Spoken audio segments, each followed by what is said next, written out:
আসসালামু আলাইকুম ওয়া রাহমাতুল্লাহি ওয়া বারাকাতুহু। আলহামদুলিল্লাহ নাহমাদুহু ওয়া নাস্তাঈনুহু ওয়া নাউযু বিল্লাহি মিন শুরুরি আনফুসিনা ওয়া মিন সাইয়্যাতি আমালিনা মান ইয়াহদিল্লাহু ফালা মুদিল্লা লাহু ওয়া মান ইউদ্লিলহু ফালা হাদিয়া লাহু وأشهد أن لا إله إلا الله وحده لا شريك له وأشهد أن محمدا عبده ورسوله وقال الله تعالى في كلامه المجيد والفرقان الحميد وقال الله تعالى في كلامه المجيد أعوذ بالله من الشيطان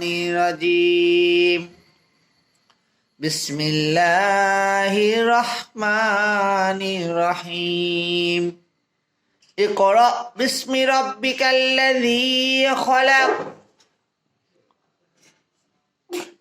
قال النبي صلى الله عليه وسلم طلب العلم فريضة على كل مسلم إن الله ملائكته يصلون على النبي يا أيها الذين آمنوا صلوا عليه وسلموا تسليما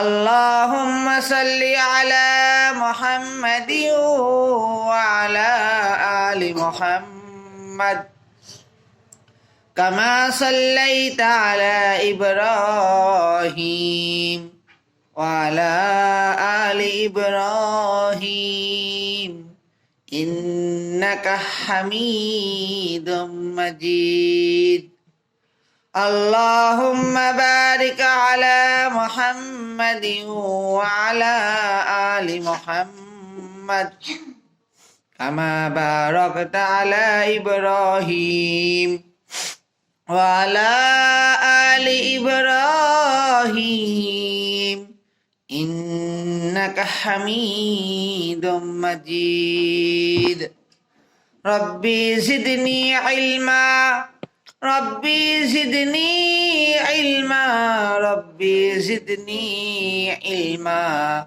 ربي اشرح لي صدري ويسر لي أمري واحلل عقدة من لساني يفقه قولي ربي يسر ولا تعسر وتمم علينا بالخير الحمد لله আল্লাহ রাব্বুল আলামিনের কাছে লাখ কোটি শুকরিয়া যে আল্লাহ রাব্বুল আলামিন আমাদেরকে এশার সালাতের পরে পিস মাদ্রাসায় এসে কিছু গুরুত্বপূর্ণ কথা শোনার ও মানার জন্য এখানে বসার সুযোগ করে দিল। তার জন্য আমরা সবাই বলি আলহামদুলিল্লাহ। আর সেই প্রিয় নবী রাহমাতুল লিল আলামিন ইমামুল মুরসালিন খাতামান নবিয়্যিন সিরাজাম মুনীরা সেই সর্বশেষ ও সর্বশ্রেষ্ঠ নবী আমরা সবাই দুরূদ পাঠ করি সাল্লাল্লাহু আলাইহি ওয়াসাল্লাম। সংক্ষিপ্ত ভাবে আল্লাহ তাআলা পবিত্র কোরআনের ৬২৩৬টা আয়াতের মাধ্যমে আল্লাহ তাআলা আমার জবান থেকে একটি আয়াত তিলাওয়াত করার সুযোগ করেছেন যে ইকরা বিসমি রাব্বিকাল্লাযী খলাক। যদি আল্লাহ তাআলা চাই আমরা সুন্দরভাবে এবং কোরআন ও হাদিসের আলোকে কিছু কথা বলার চেষ্টা করব। আপনারা সবাই কেমন আছেন? আলহামদুলিল্লাহ, আমরা সবাই ভালো আছি না? আল্লাহ তাআলার কাছে মেহেরবানি যে আল্লাহ তাআলা আমাদেরকে সুস্থভাবে এবং সুন্দরভাবে কোরআন শিকার আসরে বসার সুযোগ করে দিল, ঠিক না বলেন? দেখেন অনেক মানুষ আমাদের মাঝে ছিল, কিন্তু অনেক মানুষ হাসপাতালে আছে, অনেক মানুষ বেড়াতে গিয়েছে, অনেক মানুষ বিভিন্ন কাজে ব্যস্ত আছে, কিন্তু আল্লাহ তাআলা আমাদেরকে বাছাই করে আমাদেরকে সুস্থ রেখে আল্লাহ তাআলা কোরআন শিখানোর জন্য আমাদের এখানে উপস্থিত করেছেন। আমরা সবাই বলি আলহামদুলিল্লাহ। আমাদের প্রিয় নবী সর্বশেষ ও সর্বশ্রেষ্ঠ নবীর উপরে, যার কাছে পবিত্র কোরআন আল্লাহ তাআলা নাজিল করেছেন আমাদের হেদায়েতের জন্য, এবং তিনি আমাদেরকে জানিয়ে দিয়েছেন কোরআনুল কারীমের মাধ্যমে কি কাজ করলে আমরা সবাই এদিকে মনোযোগী হই, কি কাজ করলে আমাদের জন্য জান্নাত অপেক্ষা করছে, আর কি কাজ করলে আমাদের জন্য আগুন অপেক্ষা করছে, যেটা হচ্ছে জাহান্নাম। আল্লাহ তাআলা আমাদের সবাইকে একসাথে জান্নাতে যাওয়া তৌফিক দান করুন। আল্লাহুম্মা আমিন, আল্লাহুম্মা আমিন। আমরা সংক্ষিপ্ত কিছু গুরুত্বপূর্ণ আলাপ আলোচনা করব, তারপরে ইনশাআল্লাহ আমরা দোয়ায় চলে যাব। মনোযোগ সহকারে আমরা কথাগুলো শুনবো, মানার নিয়তে শুনবো, কারণ সম্মানিত আমার ছাত্রছাত্রীরা, আল্লাহ রাব্বুল আলামিন আমাদেরকে এই দুনিয়ায় পাঠিয়েছেন কিসের জন্য? ইবাদত করার জন্য, ইবাদত করার জন্য। আমরা কেমন করে খাবো, কেমন করে চলাফেরা করব, কেমন করে জীবন পরিচালিত করব, সেটা শিক্ষা দিয়েছেন হযরত মুহাম্মদ সাল্লাল্লাহু আলাইহি ওয়াসাল্লাম। দেখেন, আজকে আমরা দুনিয়ার ভিতরে এত বেশি প্রবেশ করেছি, দুনিয়া নিয়ে এত মেতে আসি যে আমাদের নামাজ পড়ার সুযোগ হয় না। আমরা দুনিয়াতে এত বেশি গুরুত্ব দিচ্ছি যে আল্লাহর কোরআন শরীফ পড়ার সুযোগ হয় না। কিন্তু দেখেন, এই দুনিয়া আমাদের কাছ থেকে একদিন বিদায় নেবে। আমাদের সামনে এই দুনিয়া থেকে কিন্তু আমাদের সেই অনন্তকাল কবরে চলে যাওয়াই লাগবে। আমাদের দুনিয়া আসার সিরিয়াল আছে, কিন্তু যাওয়ার কোনো সিরিয়াল নাই। ওই অন্ধকার কবর আমাদেরকে কিন্তু একা একা থাকতে হবে। ওখানে সাপ বিচ্ছু রয়েছে, ওখানে আলো নাই। কবর বলতে থাকে, আমি সাপ বিচ্ছুর ঘর, আমার কাছে আসতে হলে তুমি আলো নিয়ে আসো। আলোটা কি? আল কুরআনুল কারীম যারা পড়বে, যারা নামাজ পড়বে, যারা আল্লাহর হুকুম মতন চলবে,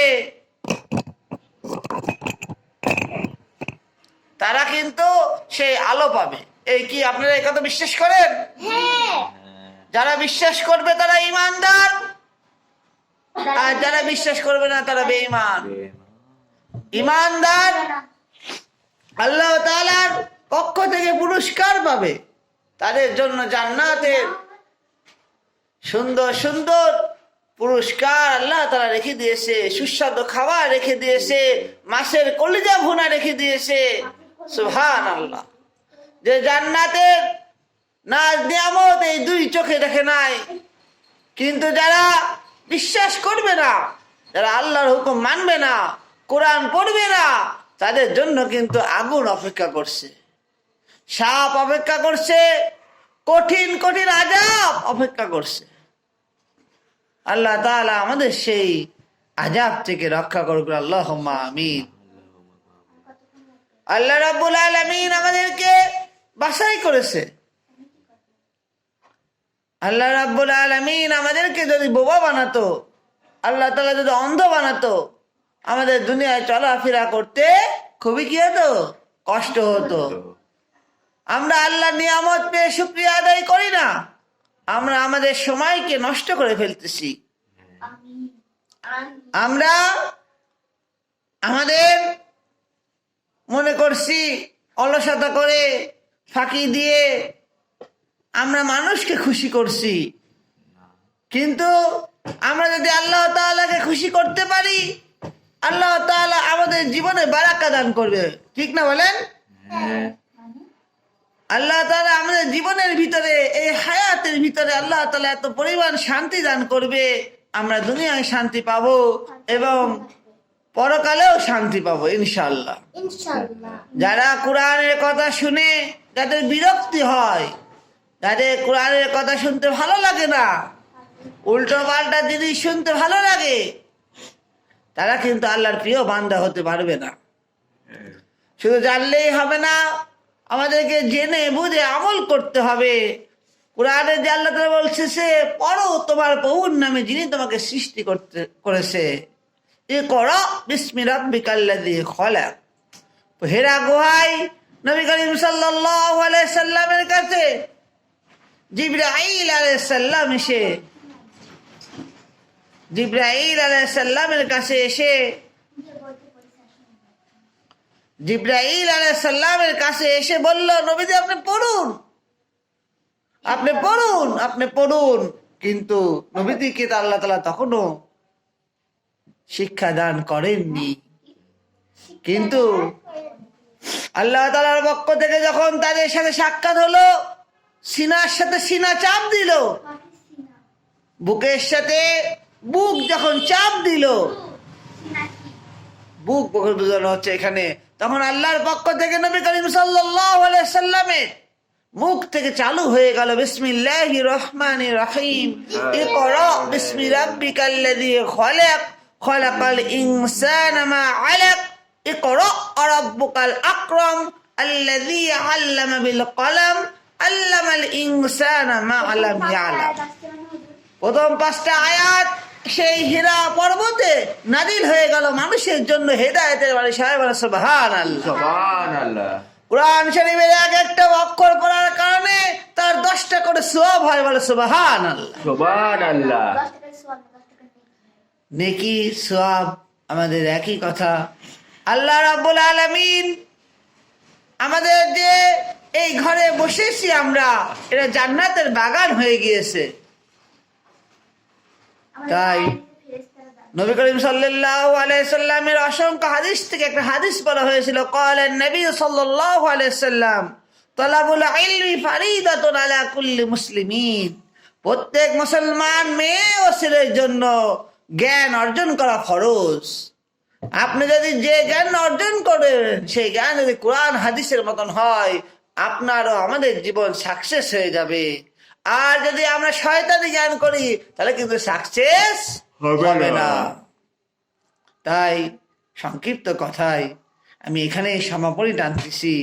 একটা কথা আপনাদেরকে আমি বোঝাতে চেয়েছি, কাছে এবং দূরে যারা কষ্ট করে এই সুন্দর করে কুরআন ও হাদিসের কথাগুলো শুনলেন, আল্লাহ রাব্বুল আলামিন আপনাদের জীবনের গুনাহ খাতা মাফ করুক এবং আমাকে আমলদার হওয়ার তৌফিক দান করুক, যাতে করে আমরা দুনিয়ায় শান্তি পাই এবং মৃত্যুর পরে যে কবর আমাদের জন্য অপেক্ষা করছে এই কবরেও আমরা শান্তি পাই। ওমা তৌফিক ইল্লা বিল্লাহ। কাছে এবং দূরে যারা শুনলেন তাদেরকে অনেক ধন্যবাদ। আসসালামু আলাইকুম ওয়া রাহমাতুল্লাহি ওয়া বারাকাতুহু।